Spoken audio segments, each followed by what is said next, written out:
Salve, salve família, eu sou Antônio Alaí e quero dizer para você que não deixe para fazer hoje o que você pode fazer amanhã, porque hoje você vai acompanhar o Camaçari Pode Mais, que está começando agora. E hoje eu estou recebendo aqui a presença do pastor Coriolando Fernandes Júnior, que é pastor da Igreja Batista e professor de filosofia, e vai bater um papo com a gente, conversar sobre religião, sobre história, sobre filosofia e tirar muitas dúvidas que a gente tem a esse respeito. Mas antes, eu já quero pedir que você se inscreva no canal, curta e compartilhe o nosso vídeo e se você ainda não nos segue nas redes sociais, nos siga, porque é de graça e vai nos ajudar a manter esse trabalho. Tudo bem, pastor? Tudo na paz. É um prazer estar aqui com você, Antônio, para a gente começar e falar um pouquinho desse assunto que para mim é tão bom e gratificante de falar. Quero te agradecer pela tua presença aqui. Seja bem-vindo e fique à vontade. Você é pastor e também é professor de filosofia? Filosofia, história. Atua como professor? Atuo tanto na escola, né, de base, como no nível universitário. Me explique aí como é conciliar, porque quando a gente pensa em filosofia, lembra logo o quê? Platão, Tales de Mileto, aí você vem para a filosofia moderna, vem com René Descartes, né? Como é conciliar essa filosofia, que parte de um princípio meio que ateu, com a religião? A pergunta é interessante, que para mim nunca teve um problema de conciliação, por causa da minha trajetória. Quando você fala assim, a filosofia vem de um contexto ateísta, né? Não, na verdade não. Inclusive quem você cita, René Descartes, é protestante, cristão. E parte da filosofia dele é numa tentativa de provar filosoficamente a existência de Deus. Sim. E Mas ele também trouxe muita coisa da filosofia grega, né? muito, mas também quebra muito, porque Descartes surge naquele contexto da discussão da origem do conhecimento, né? É o grande carro-chefe da sua filosofia. Que o homem tem um conhecimento nato. Exato. Que nasce com E é conhecimento. a partir desse conceito dele, principalmente do conceito racional, que ele vai criar todo um silogismo que comprova, dentro do conjunto de argumentos que ele apresenta, uma certa existência de Deus. Quando eu vou para a filosofia, é uma coisa bem interessante você perguntar isso, porque é a filosofia que me traz novamente para a religião, porque eu já caminhei no ateísmo, nesse ceticismo. Então, é a filosofia que me traz novamente para algum tipo de caminho da fé.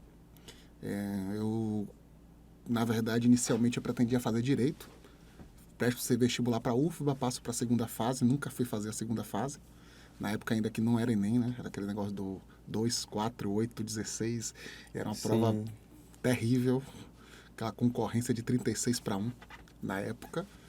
E aí eu vou para o seminário, né? Para a faculdade de teologia, porque eu já estava em um caminho onde eu não acreditava naquilo que eu fui ensinado a professar.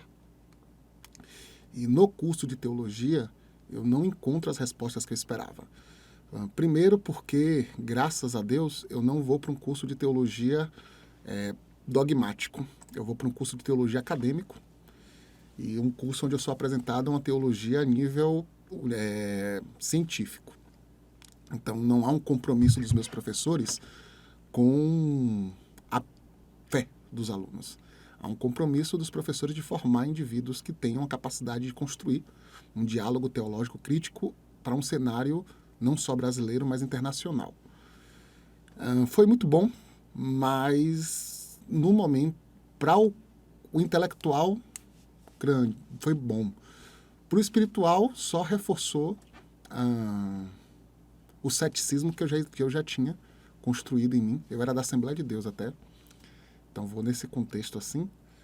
E aí surge a oportunidade na época de eu fazer o curso de teologia junto com o de filosofia. Eu tinha passado já o segundo semestre de teologia. E é em um grupo de pesquisa sobre filosofia e religião, estudando Nietzsche, que eu tenho um reencontro com algum sentido de fé. Eu encontro algum sentido no conceito de fé. Você era da igreja? Você já estava nesse momento? Já era obreiro da Igreja da Assembleia de Deus. Na época, presbítero, não tinha chegado a ser presbítero ainda, era diácono da Assembleia de Deus. E aí e tenho essa crise aí, né? Mas eu fui para a faculdade cedo, né? Servi ao exército dos 18 aos 19 e 19 anos entrei no curso de teologia. Era o mais novo da minha turma. O mais novo depois de mim tinha 10 anos de diferença. Então, porque geralmente o pessoal vai fazer teologia porque já tem uma formação. Sim. E eu não fui por nenhum desses motivos. Era uma questão mesmo de crença. Minha tia-avó até hoje fica achando que eu tenho que fazer direito para seguir a carreira dela e aquela coisa toda. Inclusive, o meu foco era tão pouco a questão pastoral que eu termino o seminário, sou consagrado a pastor na Assembleia e com um ano eu caio fora da Assembleia de Deus, porque não tinha encontrado ainda sentido na questão pastoral. Né? É até aí que eu vou para o meio batista. Mas a filosofia é que me dá um encontro com a fé, inclusive lendo um filósofo que erroneamente é considerado ateu, que é o Nietzsche. Então, Nietzsche não tem problema com Deus, Nietzsche tem problema com Paulo e com Lutero e com Agostinho. tem um bocado de protestante que tem problema com Paulo, né? Não é só o Nietzsche. Com Paulo, Lutero e Agostinho. Mas assim, é uma Agostinho questão, também, né? é uma questão muito interessante, porque é nessa leitura cética que eu encontro espaço. Por quê? Porque eu descubro que o meu problema com a fé não era com a minha fé, mas com a religião que foi me apresentada. E dentro das ferramentas filosóficas eu tive a possibilidade de fazer perguntas que antes eu não tinha coragem de fazer, a minha crença. E aí eu descubro que eu não tenho problema com Deus. Eu tenho problema com a estrutura religiosa e com alguns conceitos de Deus que foram construídos. Inclusive, hoje eu repito muito a frase de um mentor meu, quando alguém fala assim, eu não creio em Deus, aí eu repito muito a frase dele, que é assim, me diz qual é o Deus que você não crê, talvez eu também não creia nele, seja ateu dessa divindade. Agora, assim, a teoria de Descartes é que o homem nasce com o conhecimento nato, né? Isso está em conformidade com a Bíblia? Não, porque não é preocupação da Bíblia, teoria de conhecimento. Isso é uma preocupação moderna, né? Aí é um outro problema com a discussão, que é tentar fazer com que a Bíblia responda a problemas que não são da época dela. A problemática de Descartes não é uma problemática bíblica. Então, se está em consonância ou não com a Bíblia, isso nem entra em discussão, porque não é temática bíblica. Mas está de acordo com os princípios que são encontrados na maioria das teologias sistemáticas. Aquele princípio básico que diz que Deus existe porque no homem já existe de forma inata um conhecimento sobre Deus. Isso é de Descartes. Que legal, né? Isso vem de Descartes. E Bacana. que a gente vê presente na maioria das teologias sistemáticas que foram construídas aí no século XIX, XVIII. Você falou que é da Igreja Batista, né? A Igreja Batista, ela é assim, me corrija se eu estiver errado, mas ela é muito conhecida pela liberdade das congregações locais, né? Sim. Essa liberdade, Autonomia e democracia. autonomia, essa liberdade e autonomia, ela abrange também as questões de crenças. Sim. Ou só as questões administrativas? Na teoria, sim. Na prática, nem sempre. Vai depender da região. Porque na teoria, o batista, ele não é apegado à crença, até porque os batistas surgem de uma divergência de crença. Quem são os fundadores do movimento batista? São cristãos radicais que consideram que os reformadores não concluíram a reforma, não fizeram o trabalho correto, e aí eles acham que precisava ser um pouco mais radical em suas posturas. E esse grupo de radical se reúne na Inglaterra, primeiro na Escócia, depois tem uma reunião na Inglaterra, que oficialmente é considerada o surgimento da denominação batista, né? Que na verdade não é uma denominação. O conceito denominacional só surge nos Estados Unidos. Mais um movimento, Mas o movimento batista, que é formado por batistas regulares, que eram calvinistas, e batistas arminianos. Então, na cerne da Igreja Batista, já há uma divergência de crenças dentro da Igreja Batista. No Brasil, a gente tem uma problemática muito grande. A Declaração Doutrinária Batista, para resolver esse problema, cria apenas um conceito de soteriologia que mistura arminianismo e calvinismo. O pessoal calvinista fica pirado com isso, porque eles misturam. Há uma mistura assim na Declaração Brasileira, né? Ela tem princípios calvinistas e princípios arminianos, eles tentam fazer um casamento e cada igreja que se vire. Mas, na essência, qual é o conceito de uma igreja batista? Temos 6 princípios, alguns chamam de 6, outros 5, que são chamados de pontos elementares, que são indiscutíveis. É o credo. É a declaração da nossa doutrina. Sim. Esses 5 seriam os princípios que vão fazer uma igreja ou um grupo de pessoas serem consideradas uma congregação batista. Sim.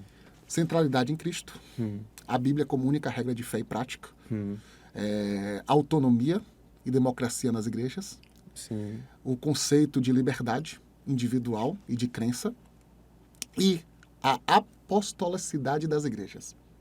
O que quer? Que poucas vezes é vista isso. Que quer dizer que a comunidade é livre para compreender e interpretar a Bíblia dentro da sua realidade e caminhar dentro dessa interpretação.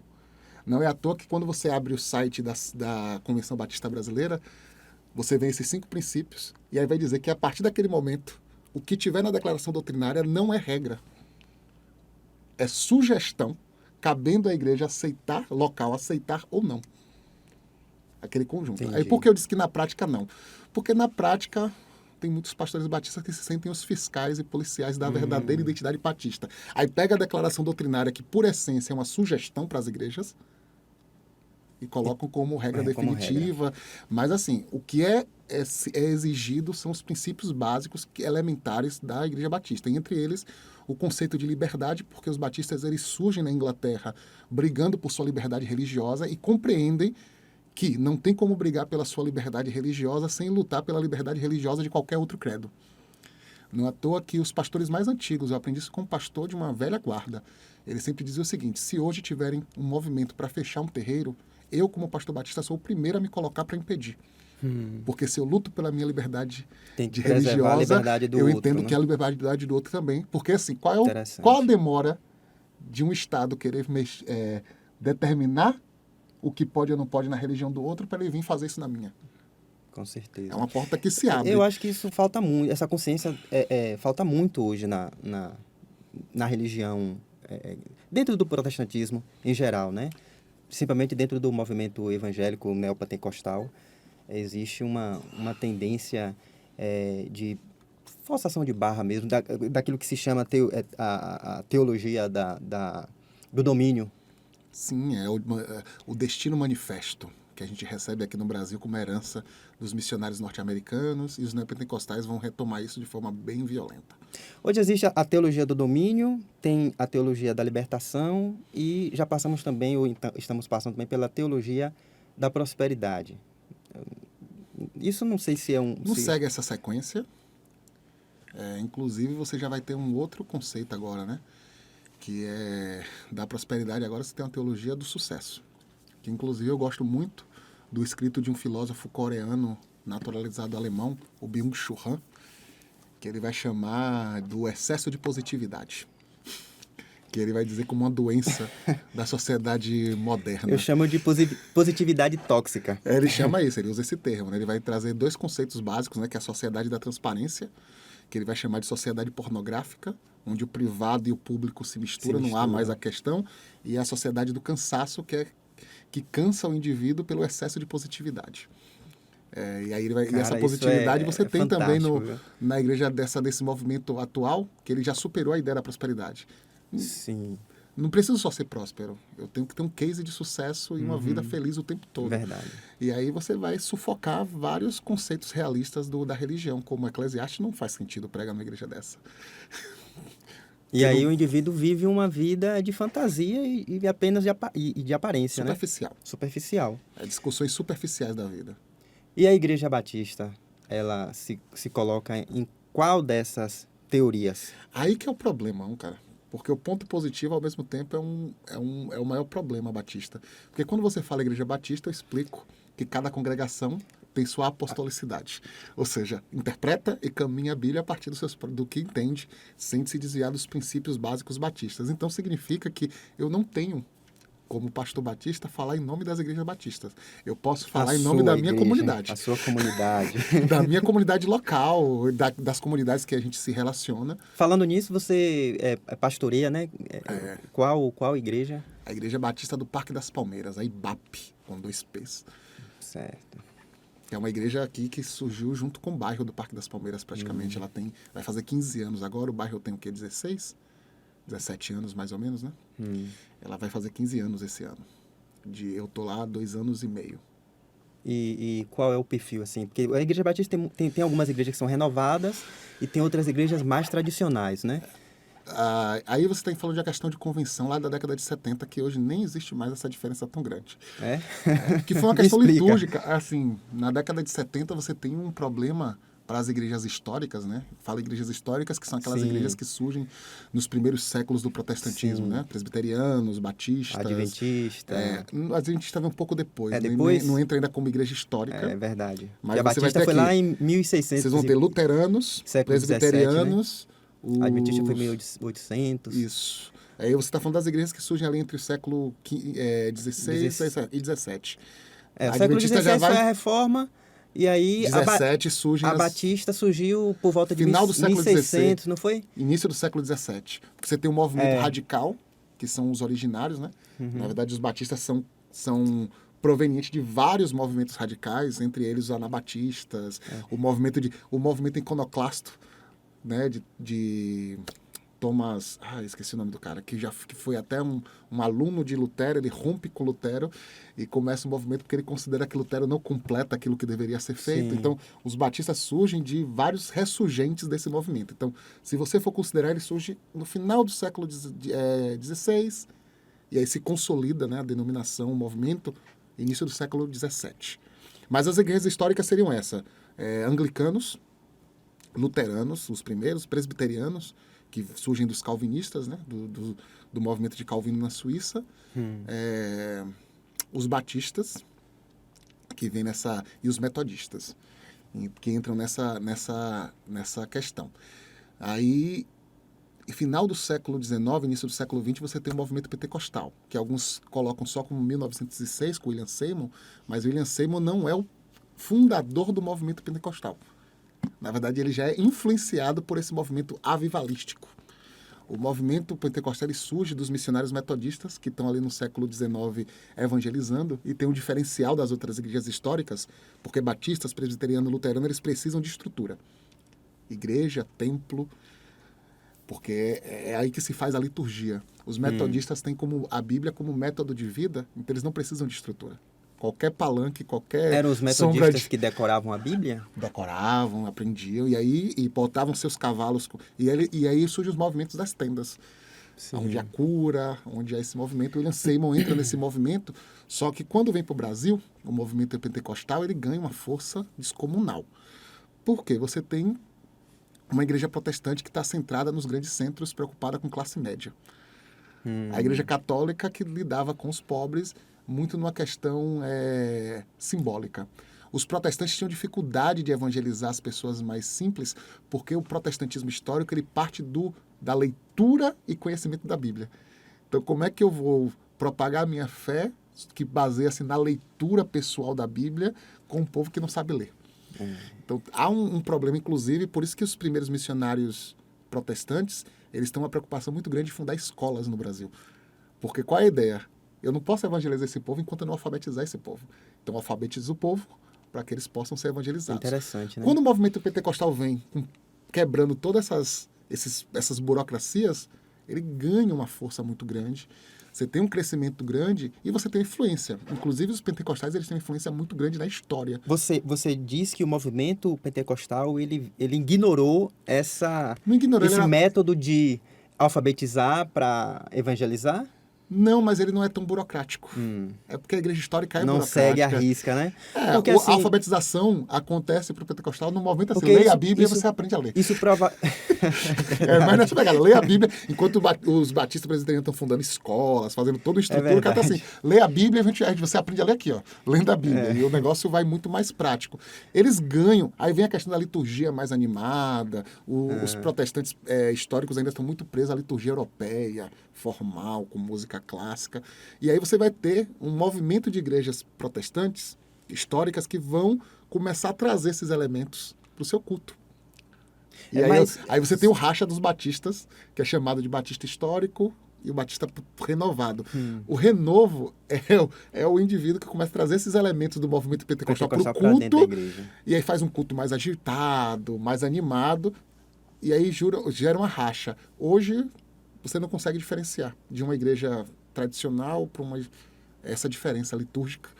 Então você vê que foi uma briga assim meio que... A única diferença vai ser na forma que se trata os dons espirituais. Enquanto na igreja renovada se entende que o Espírito tem que descer sobre todo mundo através da comprovação das línguas estranhas e movimento, os batistas se dividem nessa lógica. Você tem batistas históricos que creem em línguas estranhas e batismo, outros não. E a comunidade vai depender muito da comunidade que você está, da comunidade local e do pastor que está coordenando. Se ele crê, se ele não crê, ele vai conduzindo essa comunidade nessa linha, um pouco mais, um pouco menos. Ainda existe uma perseguição de pastores que pentecostalizam as igrejas e tudo, mas assim, a ideia básica protestante de diferença de renovados é essa. É um conceito mais litúrgico, de forma de lidar com as experiências espirituais. Agora,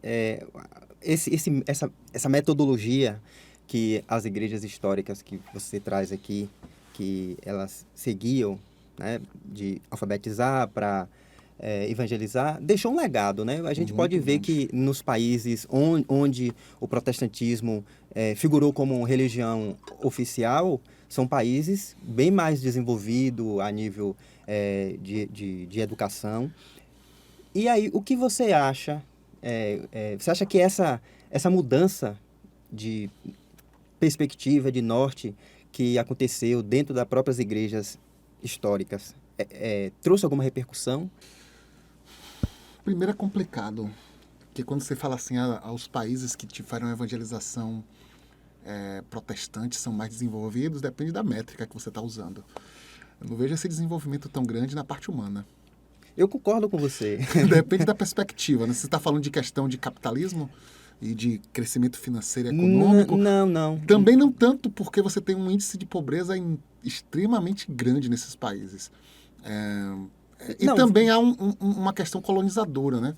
A ideia de que esse protestantismo e essa que vem de fora está mais puro do que aquilo que a gente produz no Brasil. Porque... Eu vou citar um exemplo para ficar mais... Fala aí. Os países escandinavos, por exemplo, são países que são... A religião oficial é o luteranismo, né?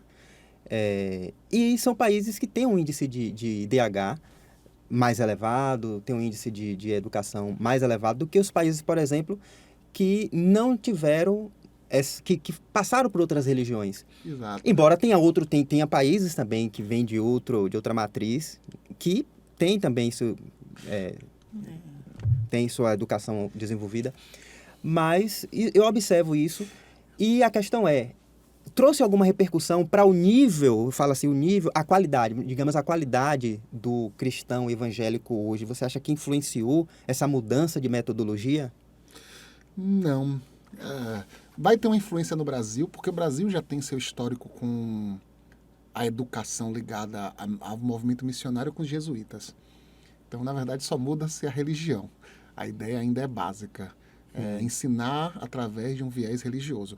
O que vai ter uma influência no tipo, se você quer falar da cultura evangélica aqui no Brasil, é o fato da gente ter sido evangelizado, em sua maioria, por estadunidenses. Isso influencia muito na nossa cultura. Até porque, para a gente aqui, tem um grande problema, né? Que hoje é um problema teológico muito forte, que é a ideia colonizadora. Sim. A gente não recebeu um evangelho bíblico. A gente recebeu um evangelho que fazia parte de uma bandeira imperialista estadunidense. Ser cristão para esses missionários não era seguir a Bíblia. Ser cristão era adotar a cultura norte-americana.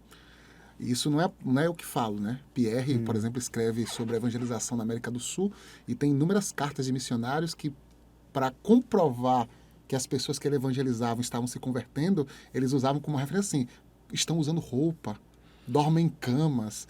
Então você começa a perceber que para esse cara que vem para cá, ele não sabe diferenciar o que é conversão com o que é adoção de uma cultura. De um padrão, né? Porque você está com um processo de esse evangelho vem, mas ele vem dotado de uma dominação. Até porque o protestantismo não vem para a América Latina só com intuito missionário.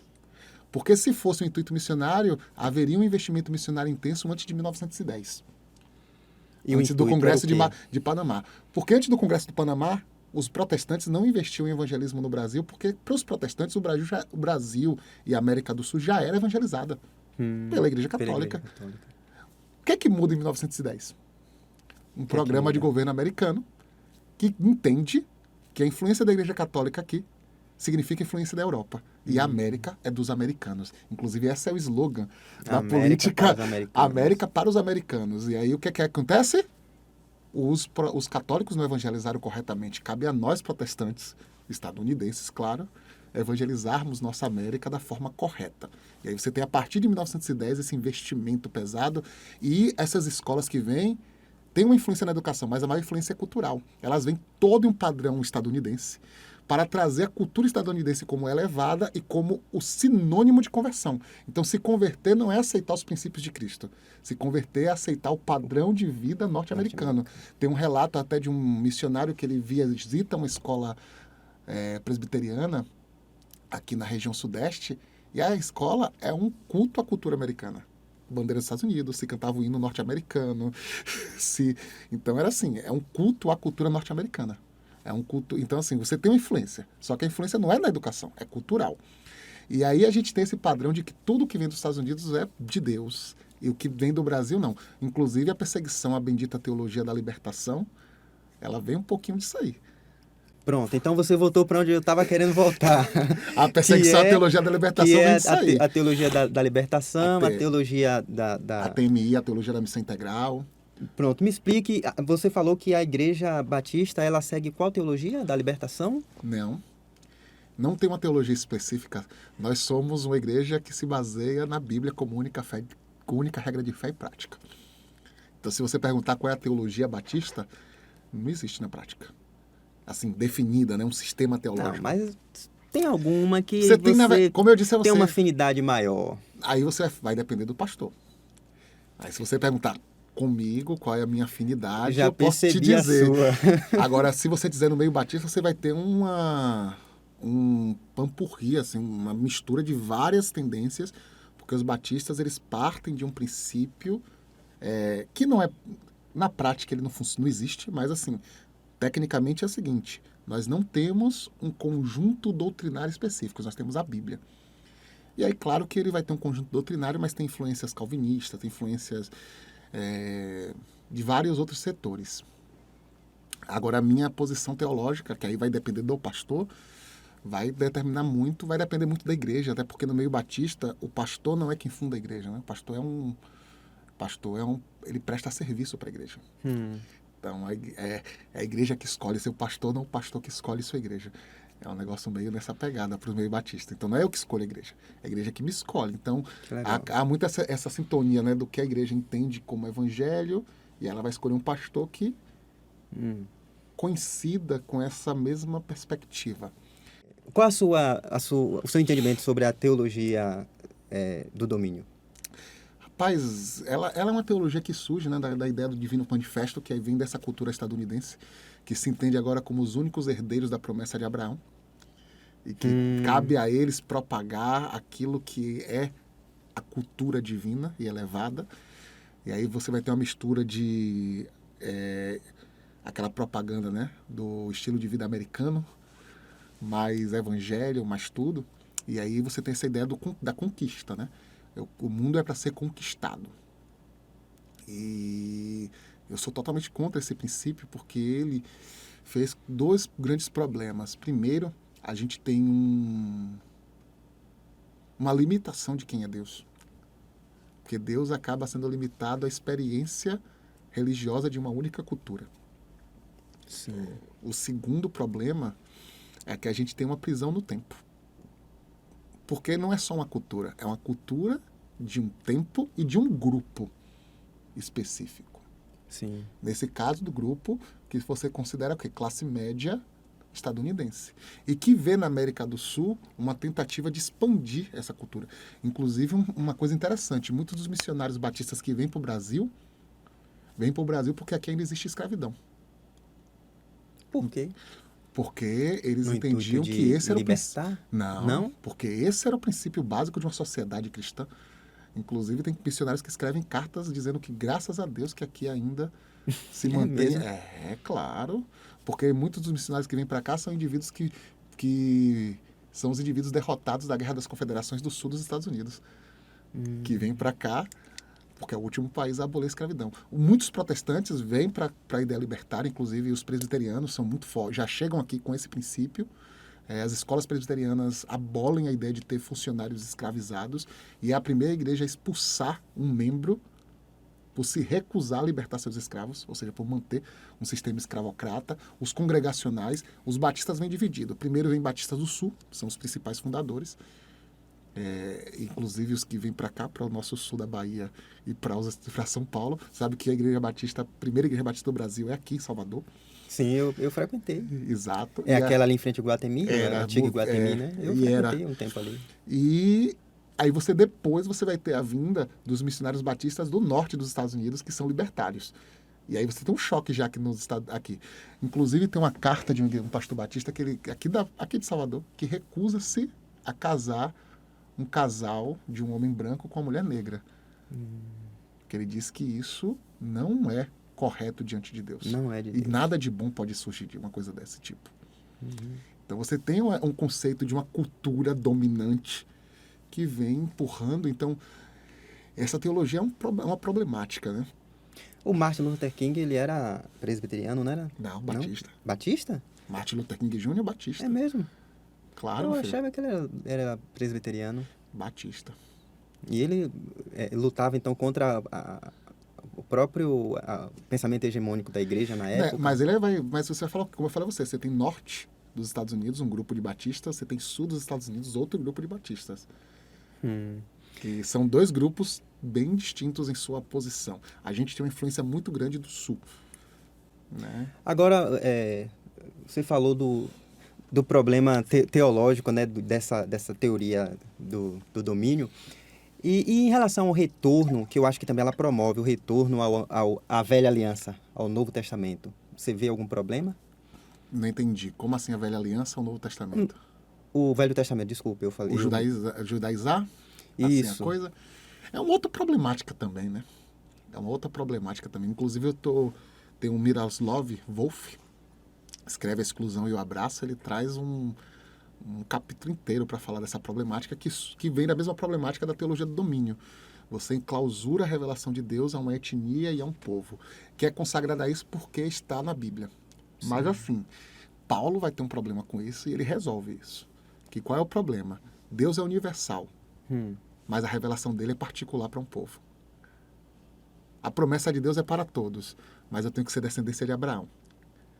Esse é o problema. É um problema, porque como é que eu prego um Deus universal que está limitado a uma... E qual a resolução?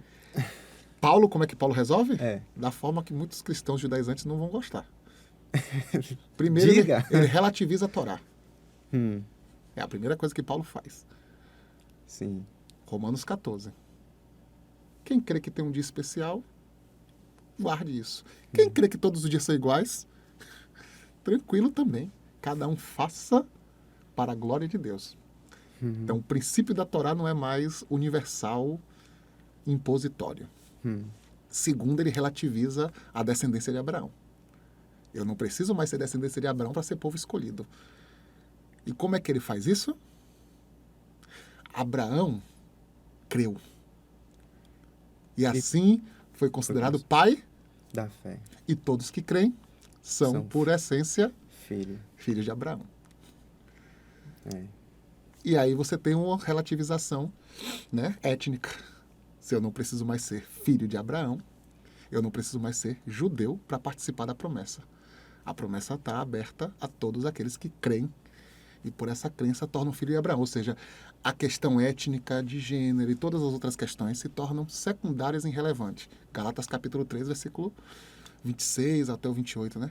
Porque diante de Deus não existe mais grego, nem cita, nem judeu, nem homem, nem mulher, nem macho, nem fêmea, porque todos são um em Cristo Jesus. Ou seja, a questão étnica e identitária não é mais um problema dentro da questão divina. E aí, assim, eu voltar a um conceito de que a cultura judaica é o que me conecta a Deus, é meio que retroceder, né? Essa pregação missionária do Novo Testamento. Não estou descaracterizando toda a herança que o judaísmo tem, porque é o povo que é chamado por Deus para apresentar, né, a promessa de Abraão, né, através de ti serão benditas todas as nações. E aí vem a grande chave teológica de Paulo. Mas é através de Abraão que seremos salvos. Já se concretizou em Cristo. Que maravilha. É aquela questão, né? Cristo se torna a concretização da promessa que foi feita a Abraão. E depois de Cristo, então, não preciso mais ser filho de Abraão sanguineamente, porque Cristo ele vai... que é a chave teológica, né? Porque onde é que Paulo acha forças para relativizar a Torá, a questão étnica e a descendência de Abraão? Em Cristo. Cristo é a página que se vira nisso. E aí você tem uma questão assim, é bonito simbolicamente, eu não tenho problema, se a igreja gosta de fazer, mas compreender que isso não me torna mais próximo de Deus, porque que isso gera um problema de elite também na igreja, né? Você sabe disso. O problema que a igreja pentecostal sofre, porque o camarada, se ele tiver uma descendência judaica e se converte, ele se sente mais superior a todo mundo, porque eu sou descendente de judeu. Eu sei mais da Bíblia que você. Não, você não sabe mais que a Bíblia que eu. Você sabe da cultura judaica. E que também sofreu uma reformulação durante anos e deixou de ser aquela essência judaica bíblica. Sim. Mas os caras chegaram com a pose. Tem pregadores que querem um monopólio, né? Eles... E tem pastores e pregadores que construíram sua carreira em cima disso, né? Porque eu sou judeu e eu entendo mais, não entende. Reivindica esse monopólio que a própria Bíblia, o próprio Paulo lá já tinha relativizado, né? E se fosse dentro da perspectiva deles, a gente nunca teria Cristo, porque João já diz, né? Veio para os seus, mas os seus não receberam.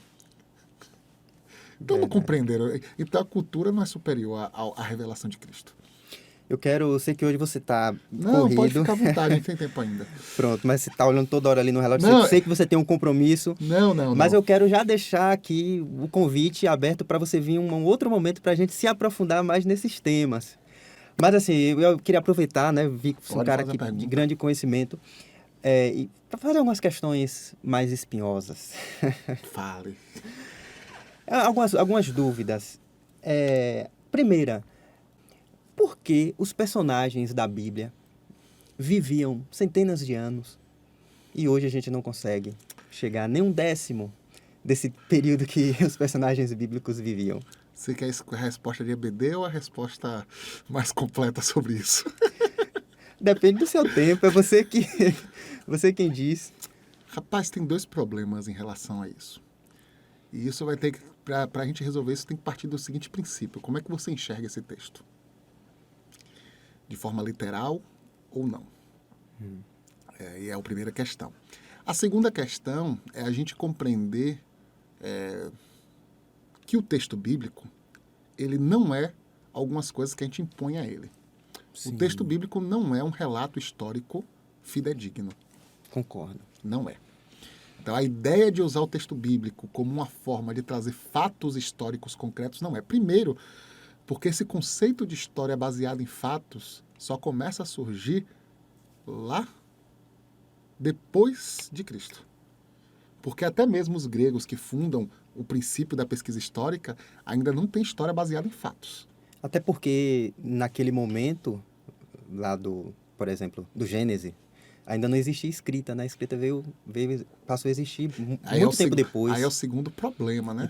Então na verdade, essas histórias, elas eram contadas. Existia um relato oral. oral. E nesse relato oral se mistura a perspectiva individual e a narrativa da história que vai sendo construída pela comunidade. Então, assim, não é um interesse do texto bíblico ser um relato histórico específico. Não é, inclusive, aquele conceito de geografia bíblica, né, que o cara ia para Israel encontrar o local bíblico, que sempre foi uma problemática, e ninguém nunca encontrou locais exatos relacionados à Bíblia, porque esses locais são demarcados após. Inclusive, alguns desses locais são construídos para fundamentar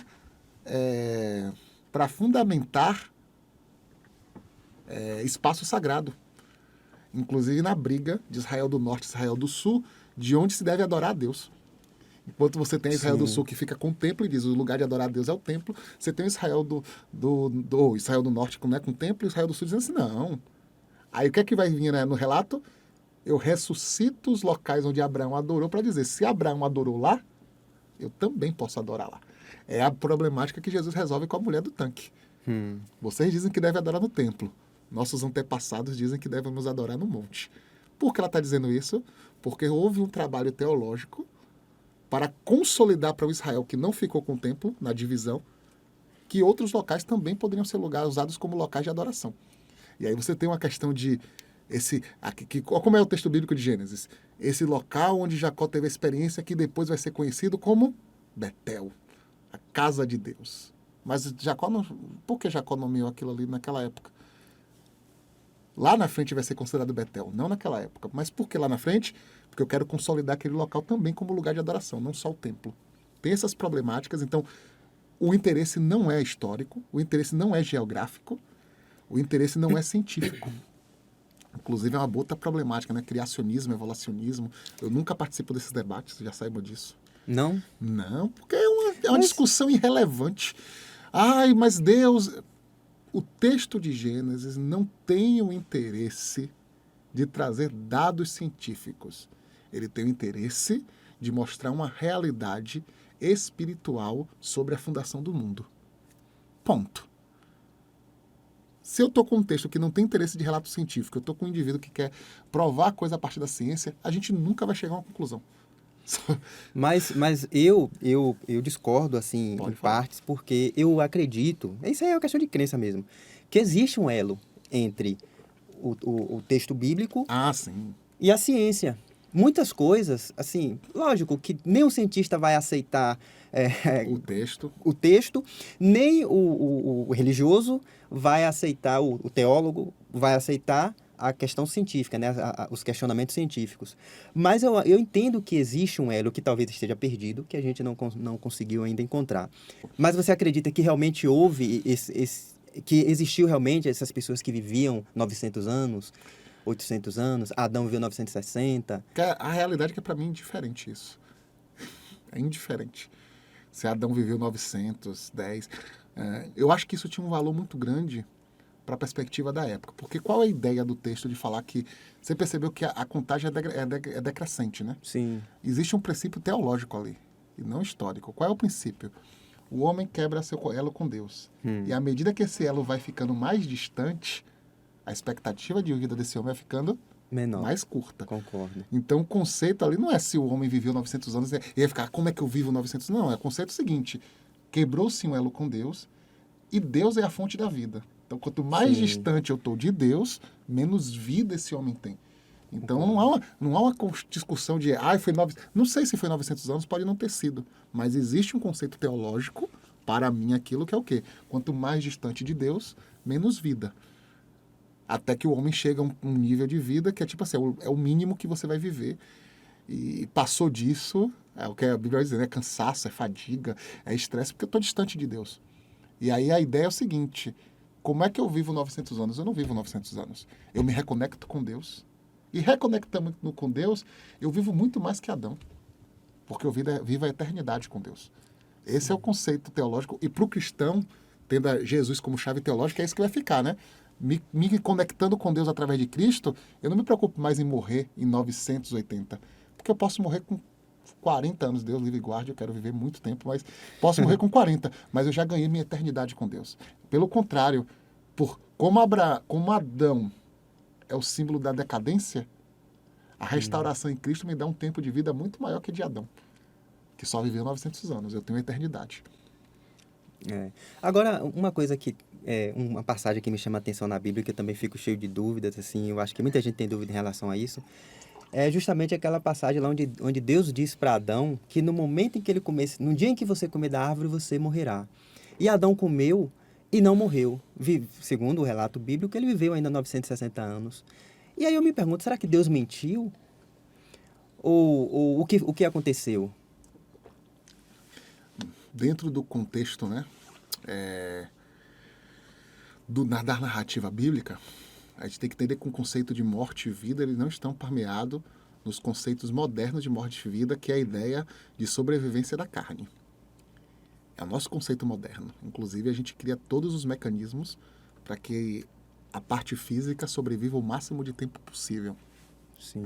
Inclusive porque o relato de Gênesis não faz diferenciação de espiritual e físico. porque é um relato muito mais antigo que o nosso. Aí você pergunta assim, onde é que se perdeu o elo de ciências e teologia? É simples, para o homem antigo não havia diferença entre espiritualidade e ciência. Por isso que o relato é sempre único. Então, ele é sempre único, porque você está falando de um homem que, para ele, não há diferença. Então, o conceito de vida e morte não é o conceito nosso contemporâneo, que está preocupado com a subsistência desse corpo físico. Inclusive, você vai ter nas culturas, não só judaica, mas muito mais antiga, esse conceito do exercitar o espírito, para que o corpo permaneça vivo por mais tempo. Isso nas religiões mais antigas é muito forte isso, né? Que aí você vai ter práticas que são práticas físicas que nessa cultura se entende como um exercício do espírito que prolonga a vida da carne. Então, a ideia de que a vida do espírito e a vida da carne não há uma distância muito grande. E aí você tem um processo do seguinte, um homem que é inocente, que é criado por Deus e está sob a tutela de Deus, que é fonte perpétua de vida. Ao comer do conhecimento do bem e do mal, você tem um arquétipo do homem que é o seguinte, é o homem dizendo, não preciso mais de Deus para determinar meus passos. Eu agora sou consciente e tenho todo o conhecimento necessário para definir o que é bom ou não para mim. E essa quebra do elo com Deus faz com que o homem não tenha mais acesso à sua fonte de vida. Aí eu digo a você, não sei se Adão viveria para sempre, porque até como historiador eu vou te dizer, na história a gente nunca trabalha com o que poderia ser, mas com o que de fato é. Né? É o princípio básico da história. Poderia, não sei. Não foi isso que aconteceu no relato, mas o texto é esse. Então, quebrei meu vínculo com a vida. Então, tecnicamente eu estou morto. É só uma questão de tempo. E essa morte fica cada vez mais próxima do homem. Né? A gente volta para o relato dos anos. Quanto mais o tempo passa, mais essa morte está mais próxima, porque é aquela questão do inversamente proporcional. Quanto mais distante de Deus, mais tempo morto. E você vai presenciar uma morte da alma, né? Uma morte da alma onde o ser humano, ele amortece, ele se torna tão morto da alma que a vida se torna irrelevante. Lameque mata um homem porque pisa em seu pé. Né? O outro mata porque olhou atravessado. Se torna uma banalização onde vida e morte perde sua essência principal e divina, né? Consagrada. Se torna banal. Isso já vem na morte de Caim e Abel. Tem um problema com meu irmão. Como é que eu resolvo? Eu mato meu irmão. Porque, entende? Então, algo dentro dele já estava, né? Não tinha mais essa pulsão de vida. Mas uma pulsão para a morte, que até vai para um conceito filosófico, né? Pulsão para a morte. É um conceito Mas de não foi injustiça de Deus não aceitar a oferta de Caim, pastor? E quem disse que Deus não aceitou? A Bíblia, O texto não diz não. Que Deus olhou para Abel... Sim. Mas não diz que ele recusou o presente de Caim. Há um processo nesse texto que é bem interessante, que a Bíblia ela tem uma intenção hermenêutica, né? Então você tem um texto da queda, você tem um texto de Abel e Caim.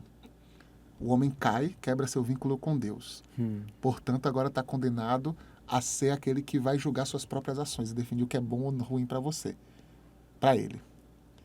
E você tem o primeiro relato do homem diante de um impasse onde ele precisa usar essa consciência, esse conhecimento do bem e do mal para definir seus passos. O que é que ele faz com todo esse poder? Mata.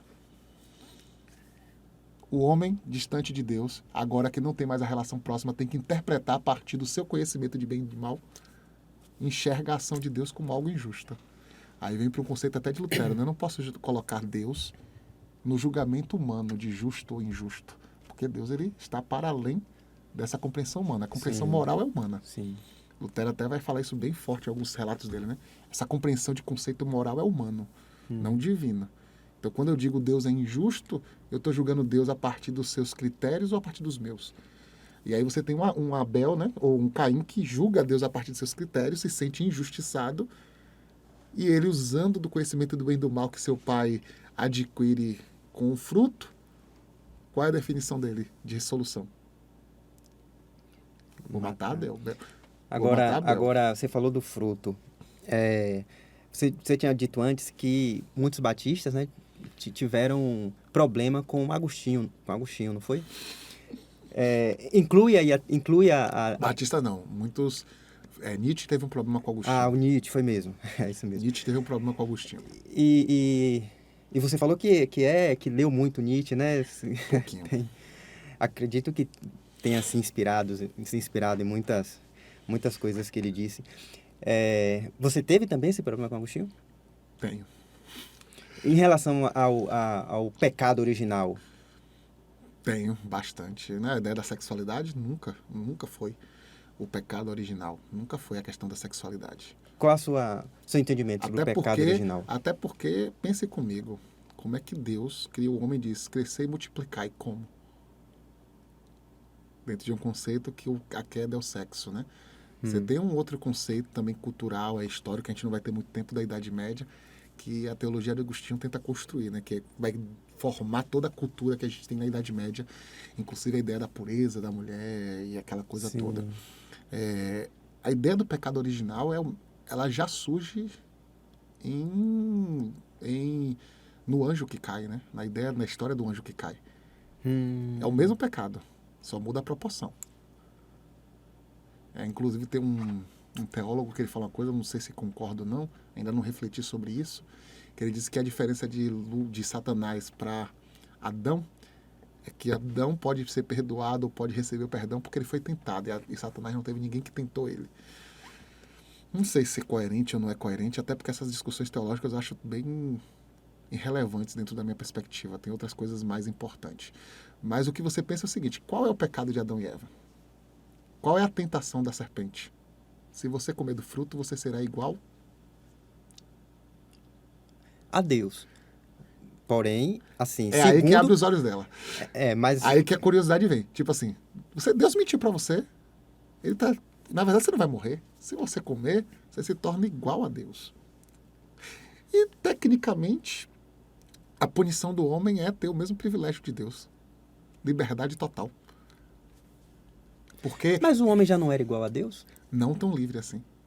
A sua conexão com Deus, ela não era quebrada tão... Porque assim... Porque a Bíblia diz que Deus criou o homem à sua imagem e semelhança. Então, na verdade, a serpente jogou ali para Eva, mentiu, porque disse que você vai ser igual a uma coisa que Eva já era. Só que o conceito do homem é o seguinte, você está patenteado por Deus, que vem no jardim todo final de tarde, cuidar do seu bem-estar. Você não trabalha, porque você é alimentado por Deus. Você não tem esforço. Porque tudo você recebe na mão. Muito conceito... Não, mas Deus não plantou o jardim para eles cultivarem? Então, qual é o trabalho que você tem com isso? Cultivar o jardim. Cultivar não, alimentar-se, comer do fruto. Sim. Então, assim... Viver da terra. Hoje a gente trabalha para acumular. Aí seria incoerente com a condenação. Porque se ele já vive da terra e isso já é o fruto do seu trabalho, então qual é o sentido de Deus condená-lo dizendo que viverá do suor do seu rosto? Porque não há esforço nesse agora jardim. A terra... Então não há esforço nesse jardim. O trabalho, né, árduo, daria frutos. Então não há esforço nesse jardim. É um jardim que o trabalho é paraíso. Eu não quero ir para o paraíso. Perceba que é muita questão infantil, né, da criança, né? A criança não tem preocupação se vai ter comida, se não vai ter. A liberdade da criança é limitada pela sua ingenuidade. Não é esse o conceito? O que é que limita a liberdade da criança? Sua ingenuidade. Por que a criança precisa do pai? Porque ela é incapaz de se manter sozinha. Tecnicamente, eu vejo que a punição de Adão e Eva era exatamente o que eles queriam. Você quer ser igual a Deus, né? Mas quem é que cuida de Deus? E alimenta Deus? Não, Deus é por si só na essência. Então, beleza. Você agora vai ser por si só. Então se vire. E aí vem uma frase muito do Sartre, né, que eu acho maravilhosa. Fomos condenados à liberdade. Que a gente, quando fala de liberdade, é sempre um conceito meio... se todo mundo for livre... Não, Sartre fala uma coisa que eu acho muito peculiar. A liberdade é uma condenação, não uma bênção. Porque ao ser livre significa que eu sou o único responsável por minhas ações. Dar certo ou dar errado é culpa minha. E eu não tenho como responsabilizar ninguém, nem mesmo Deus. Deus fez isso. Deus não fez nada com você. Você que escolheu o seu caminho, porque se torna esse princípio. Inclusive, Paulo, quando traz assim, né? Eu, escravo de Cristo, mostra que a conversão é regredir um pouquinho ao princípio básico de seguinte: eu entrego a minha liberdade a Deus. Eu me isento de ser totalmente dono de mim. E peço que Deus conduza meus passos. Me torno escravo de Deus, porque eu não quero viver essa liberdade conquistada por Adão, que é uma liberdade complexa, dolorida, sofrida. E aí é um conceito bem, bem violento, né? Então, assim, qual é o pecado? Eu quero ser igual a Deus.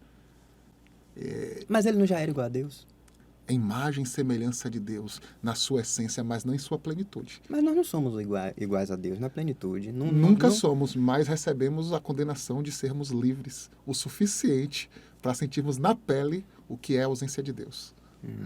Para sentirmos na pele o que é a ausência de Deus. Porque nós temos a mesma liberdade do divino, porém não o mesmo poder de Deus para vencer esses obstáculos, né? Então a gente sofre igual um arroz de terceira e o pior é que a gente ainda tem uma ilusão na vida de que vamos ser felizes com o nosso esforço.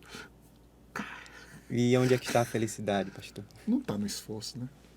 Eu gosto muito de uma frase do Sêneca que é assim: quanto mais você busca a felicidade, mais distante ela fica de você. Verdade. É um conceito muito... a felicidade se encontra num conceito básico do autor de Eclesiastes. Se eu buscar felicidade nessa vida, eu só vou descobrir que essa vida é injusta, sofrida, que eu vou trabalhar a vida toda e não vou ter metade do que eu quero. Vou olhar para o meu lado e vou descobrir pessoas que são ruins, perversas, e não fazem metade do que de bom eu faço, mas vão ter uma vida melhor que a minha. E o que é que me resta nessa vida? E o autor de Eclesiastes diz que só existem 2 coisas que te restam nessa vida. 3 coisas que te restam nessa vida. Comer e beber do fruto do seu trabalho e aproveitar o tempo com sua família, porque é isso que cabe ao homem. Ser bom e usar aquilo que Deus te dá para dividir com o outro, porque na partilha nós nos tornamos felizes. Buscar a Deus de todo o coração, para que quando chegar os dias maus, eu não tenha arrependimento do que eu vivi. Então, em outras palavras, você vai ter o caminho da felicidade muito inverso ao princípio desse mundo, né? É o seguinte: se contente com o que tem. Não significa se acomodar, né? Mas se contente com o que tem. Seja bom. Divida até o que você não tem. Porque o conceito é assim: numa terra de escassez, onde eu passo fome, lance seu pão sobre as águas e depois de muitos dias o encontre. Reparte com 7, até com 8 se der. Porque a partilha traz felicidade. Não é à toa que o conceito de festa, não essa ideia de festa de viver localmente, mas o conceito básico de uma festa é o quê? Comida à mesa para partilharmos. Da minha fartura, partilhar com o outro. Né? É um conceito bem... Até porque, por isso que eu gosto muito das festas juninas, né? Que a festa junina, em sua essência, é isso. É o excesso da produção, eu faço o meu, levo para uma mesa coletiva e a gente partilha. Isso é festa. Compartilhar, né? Isso é festa, isso é alegria. É o que a igreja primitiva fazia, né? Essa vida em comunhão, né? Não tinham tudo em comum. Tudo em comum. Então, o conceito. E busque a Deus, porque é o único caminho para a felicidade. E eu vou ser feliz com isso no conceito de minha vida vai ser plena? Não. Vai quebrar cara, vai sofrer. Jesus ainda bota um acréscimo a mais. Se perseguiram a mim, quem dirás a você? Se eu sofri nesse mundo, imagine você. E aí Jesus ressuscita isso, né? E aí, Jesus, então o que a gente ganha? Esteja contente com o que Deus te dá. Olha o lírio dos campos. É Deus que os cobre e estão contentes com isso. Então se contente com o que Deus te dá. Olha os pássaros. Você percebe que Jesus ressuscita um pouquinho os conceitos de Eclesiastes, né? Vai trazendo à tona. É o mesmo conceito de Eclesiastes. Viva grato, compartilhando e fiel a Deus. São 3 princípios que vão trazer momentos de alegria. Mas a felicidade não vamos encontrar nesse conceito de vida. Mas a plenitude a gente encontra. Porque ser pleno é impagável. Quer ser pleno? Eu não sinto falta de nada. Não me isenta também de conquistar coisas, né? Então quer dizer que eu não preciso... Não, eu conquisto, quero estudar, quero crescer, quero ter minha empresa, quero ficar rico. Ótimo. Beleza. Mas que isso não seja o princípio total da sua vida. Não é à toa que o princípio básico do cristianismo é o desapego. Não o desapego do eu abro mão de tudo, mas assim, que eu não tenha nada que me prenda a esse mundo porque eu não sou desse mundo. Aí vem um conceito cristão muito bacana, né? Eu não sou desse mundo. Eu não sou desse mundo. Isso é princípio de desapego. Não é à toa que é o que Jesus desafia ao jovem rico. O desafio do jovem rico não era para mostrar o quanto ele estava disposto a doar, mas o quanto ele estava apegado a esse mundo. E aquela passagem que Jesus disse que é mais fácil um camelo passar no fundo de uma agulha do que um rico entrar no céu? Porque qual é o conceito de rico na época de Jesus? É porque esse é um problema teológico, é um problema que a gente tem no nosso tempo, que é o problema do anacronismo. A gente lê o texto bíblico como se Jesus vivesse hoje. Sim. Jesus não vivia hoje. Qual é o conceito de riqueza? Como é que um homem é considerado rico na época de Jesus? Não existia banco. Ninguém ficava rico porque investia, era trade e tinha juros. Qual é o conceito de riqueza? Básico. Acúmulo. Hoje é acúmulo, né?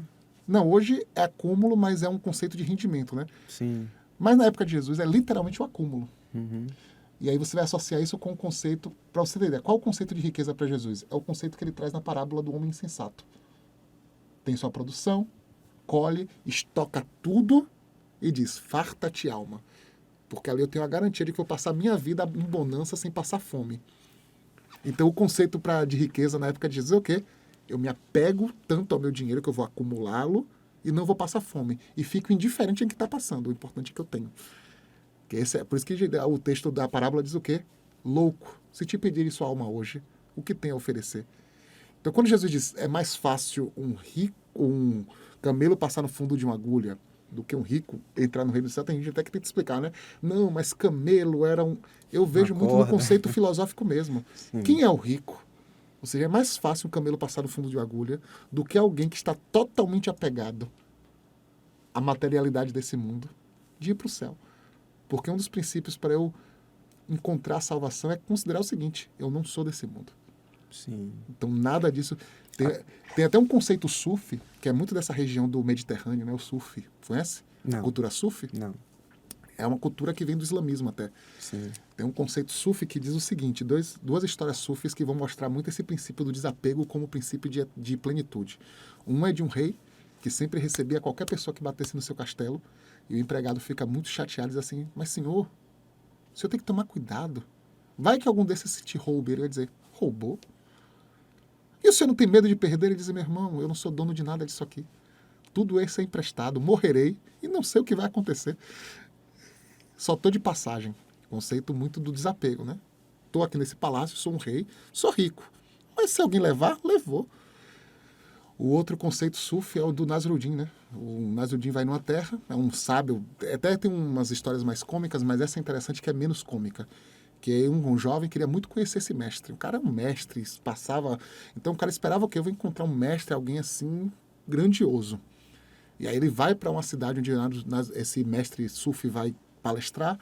Depois que ouviu toda essa sabedoria, ele fica encantado, então ele quer conhecer e fala assim, rapaz, eu queria conversar com você. Rapaz, então bora lá onde eu estou ficando, tomar uma xícara de chá e conversar. O cara, vamos. Quando ele chega, o cara tá no quartinho, pequenininho, uma esteira, uma caneca, uma mesa, e aí ele olha e diz assim, cadê suas coisas? Ele diz, que coisas?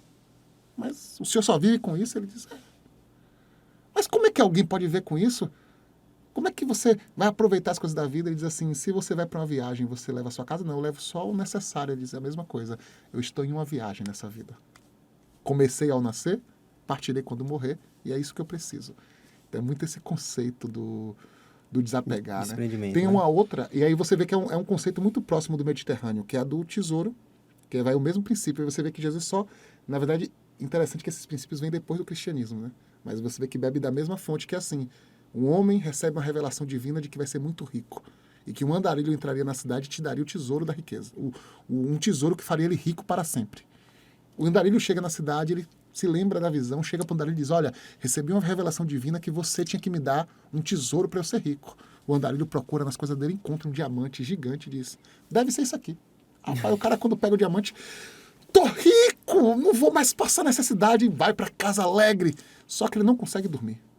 Ele fica impaciente. E ele volta para o andarilho e diz, eu não quero o diamante. Eu quero aquilo que fez você desapegar do diamante muito facilmente. Porque esse é o segredo da riqueza. Porque ele percebeu o seguinte, ele ficou rico, mas a facilidade que o andarilho se desfez do diamante, tipo, tome. Aquele diamante não tinha valor para o... Ou seja, não estou apegado a isso. Aí o que o andarilho diz a ele, o segredo da riqueza, se eu tenho, eu tenho. Se vai, foi. Eu acho que a gente valoriza muito aquilo que a gente não tem, né? Mas você vê que é o princípio da riqueza, né? Então é o princípio de apego que Jesus está falando ali. A gente interpreta mesmo no conceito moderno, aí tem as brigas para tentar remediar o texto, porque eu não quero que o texto confronte a minha ambição de riqueza em um conceito moderno. E Jesus disse, não acumuleis riqueza para vocês na terra, né? Acumulem no céu. Você acha que esse conceito hoje, ele carece de um fortalecimento dentro do movimento protestante? Carece. E o que fazer para fomentar? Carece porque a gente está na idolatria à riqueza, né? A gente vive até um evangelho de idolatria à riqueza, né? Recentemente teve um coach aí da vez que fez o ato... Ele já fala muitas besteiras, mas para mim o ápice dele foi ele tentar se comparar a Caio Fábio. Podemos discordar de tudo de Caio Fábio, mas um camarada para se comparar a ele... o cara tem que comer muito feijão com arroz. Não assisto muito, Caio Mas assim, Fábio, você pode não concordar com Caio Fábio, mas um cara para se comparar com ele, com a trajetória dele, o cara tem que ser... Com conhecimento e... E o cara, malmente... O cara mostra uma dificuldade de compreensão de algumas coisas básicas e chega e diz, não, sou comparado... Ele diz que a inveja de Caio Fábio é que Caio Fábio não... Hoje ele faz o que Caio Fábio fazia. Eu falei, meu Deus, não fez nem 5% do que Caio Fábio já fez na vida dele, mas o cara acha. E assim, esse cara é o ápice da valorização do dinheiro. John Sobrino, um teólogo latino-americano, espanhol, na verdade, que viveu em El Salvador, ele fala uma coisa interessante. Tem um livro dele chamado Misericórdia, para mim um dos livros mais impactantes. E ele diz assim, vivemos hoje uma idolatria, onde o Deus é o capital, e esse Deus exige sacrifício humano. E o sacrifício humano são os pobres. E damos esse sacrifício sem hesitar. John Sobrino, de forma bem radical, ele descreve um problema máximo hoje. Porque John Sobrino faz um conceito de pecado muito forte. Ele tira o pecado de dentro só do pecado individual e traz para uma escala muito maior. Ele não nega a existência do pecado individual. Mas ele abrange isso dizendo assim, biblicamente, o conceito de pecado não é o que gera morte? Nosso sistema político e econômico gera morte. Então, se a gente for usar o padrão bíblico para ler a sociedade, nossa sociedade é uma sociedade, por essência, pecaminosa. E tudo que ela gera é pecaminosa. Inclusive seu sistema econômico. E aí, assim, você tem um culto à riqueza. Um culto à riqueza. Deus não é contra a vida confortável. Deus não é contra que eu dê uma boa condição de vida à minha família, de que eu tenha riquezas. Sim. Mas o culto à riqueza é um perigo muito grande. O culto à riqueza é um perigo porque eu estou trocando Deus. Deus se tornou agora a fonte da riqueza e não a essência da minha alegria e plenitude. E esse é um processo que a gente vive hoje em grande escala na igreja. Inclusive, algumas pessoas vão na igreja assim, porque eu estou passando dificuldade financeira e eu vim buscar o Senhor. E às vezes eu paro e falo assim, cara... Deus se torna um método. O método, o meio para... O meio, né? Não o objetivo, não a meta. É o método e não a meta. E para João Sobrino, esse não é Deus, é Mamon. É o capital, né? É tudo pelo que me dá lucro. E aí, em nome desse lucro, eu exploro meus funcionários, em nome desse lucro, eu menosprezo quem passa necessidade, em nome desse lucro, eu pratico a porofobia. Conhece esse termo? Nunca ouvi. Se chama fobia de pobre. Em algumas cidades fazem isso, inclusive criando os mecanismos para que os moradores de ruas não tenham nenhum tipo de conforto ou acolhimento. A porofobia. Então, você tem esse culto. Um exemplo bem clássico, a maioria dessas igrejas que cultuam a riqueza, você não vê mendigo entrando nela. Até porque você tem 3 camadas de segurança para se entrar nessa igreja, então não vai ter acesso a ela. Verdade. Porque não cabe a ele lá. Não cabe a ele lá, a não ser que ele seja case de sucesso. E o que Jesus diria para essas pessoas? Rapaz, Brennan Manning, ele fala já sobre, ele dá essa resposta, né? A igreja que não revela Cristo, ela não tem nem Jesus lá. Tem uma piada que Brennan Manning conta no livro do Evangelho Maltrapilho. Ele fala assim, um rapaz entra na igreja de brancos fugindo de uma perseguição e aí ele descobre que todo mundo da igreja vai atrás dele para perseguir ele. Ele corre, se esconde em um lugar e encontra Jesus. Aí fala assim, Jesus, eu procurei sua igreja para tentar me proteger, o pessoal quer me lixar, quer me bater. Jesus diz, filho, nem me aceitam lá. Nem eu tô aceito. Nem sei, eu tô sendo aceito lá, tu vai procurar lá. Então, assim, tá distante de Cristo, porque o conceito de Cristo é o conceito do comum. E não é o de perder minha riqueza. Até porque a loucura, o princípio de Jerusalém tem um problema a longo prazo, né? Jerusalém entra na vibe, Jesus vai voltar, a gente vende tudo e depois fica passando fome. Paulo tem que fazer campanha com as outras igrejas para arrecadar alimento e mantimento para sustentar Jerusalém. Porque todo mundo vendeu tudo, ninguém mais tinha fonte de renda. Jesus não volta no intervalo curto que eles esperam. E aí você tem agora uma comunidade de Jerusalém que passa fome, que necessidade. Inclusive, a crítica que Paulo faz ao uso de joias, não é o uso de joias, lá em 1 Timóteo. É a insensibilidade. Você gasta dinheiro com o seu cabelo, com joias finas, enquanto seu irmão está passando necessidade. Entende? É um conceito assim. Então, ele vai fazer o seguinte, dentro da igreja, não pode haver necessitado. Porque o necessitado ele é acolhido. Porque é alimento para todos. É a lição que Jesus ensina aos discípulos na multiplicação dos pães. Temos dinheiro? Os discípulos só temos dinheiro para a gente. Então Jesus diz, então está errado. E aí muitas vezes é a nossa desculpa, né? Qual é a nossa desculpa para não fazer o social? Até como comunidade. A gente não tem dinheiro para alimentar todo mundo. Na ausência do dinheiro, a gente faz esperando milagre. É isso que Jesus ensina aos discípulos. Não tem dinheiro para todo mundo. Então nossa ação vai esperar um milagre. Se eu não espero esse milagre, onde está a minha fé? E aí vem o milagre. Nós não temos o poder de Jesus de multiplicar o pão, mas temos o poder da comensalidade. O meu pouco com o seu pouco se torna muito, para sobrar até para aquele que precisa. Então, é o conceito que John Sobrino vai dizer, né? Temos em excesso e podemos dividir. E mesmo que a gente divida toda a riqueza do mundo, ainda vai sobrar gente rica. Nós temos uma sociedade que aumentou o número de milionários na pandemia. E isso vai para Forbes. Novos milionários. Mas para cada milionário que ascendeu, você tem milhões que foram parar abaixo da linha da pobreza. Na sarjeta. Por quê? Porque para aquele cara mesmo, né? E porque para aquele cara virar bilionário, um monte de gente teve que perder. Porque esse é o sistema desse mundo. Vários perdem. Não tem dinheiro para todo mundo, não tem recurso para todo mundo. Então, se alguém tem demais, é porque alguém está tendo de menos. Verdade. E aí você percebe que a idolatria e a riqueza não percebe isso. Que aí entra princípios de equilíbrio, de plenitude, de desapego, que são princípios cristãos básicos. Eu posso ter meu conforto com minha família, contanto que o meu conforto não seja o desconforto do outro. Contanto que o meu pão não seja o pão que eu tirei da boca do outro. Pelo contrário, o meu pão tem que servir para dividir para 7. E, se puder, até para 8. Porque esse é o princípio básico da fé, né? Que bom, pastor. Sinceramente, assim, estou maravilhado em te ouvir, né? Assim, eu sei que o seu tempo está corrido, mas já quero deixar aqui um convite aberto para uma nova oportunidade, a gente poder discutir mais temas, se aprofundar.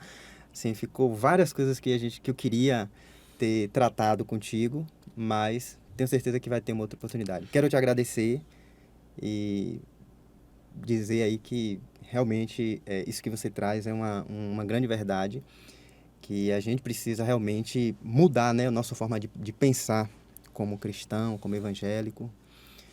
Te agradeço. Prazer, Antônio. Estamos à disposição para o que precisarem. Quem quiser conhecer um pouco mais, vai lá na IBAP para a gente bater um papo. Até porque um princípio básico da IBAP não precisa concordar comigo em tudo, mas a gente está sempre aberto a dialogar sobre as questões que são essenciais ao Evangelho. Aqui no Parque das Palmeiras, a gente tem essa comunidade que ela voltou a funcionar e está aí aberta para as pessoas que quiserem ouvir, né, em Camaçari. E ainda dizer uma coisa bem interessante, né, de esperança. Diante a esse cenário caótico do Evangelho, em Camaçari nós temos ainda pessoas que tentam buscar esse Evangelho cristão dentro de uma instituição religiosa. Instituições religiosas que ainda tentam viver o Evangelho. Então, fica aí o convite para você ir para uma dessas... Qualquer pessoa, né, que estiver ouvindo, quiser ir para uma dessas instituições, buscar esse Evangelho, ainda há esperança, ainda há espaço para essa busca. Valeu, pastor. Você que está em casa, não se esqueça de curtir e compartilhar esse vídeo, se inscrever no canal e compartilhe o vídeo aí nos grupos de WhatsApp, no grupo da família, porque é de graça e vai ajudar a gente a manter esse projeto. Um abraço, vejo você no próximo vídeo, no próximo episódio do Camaçari Pode Mais. Até lá.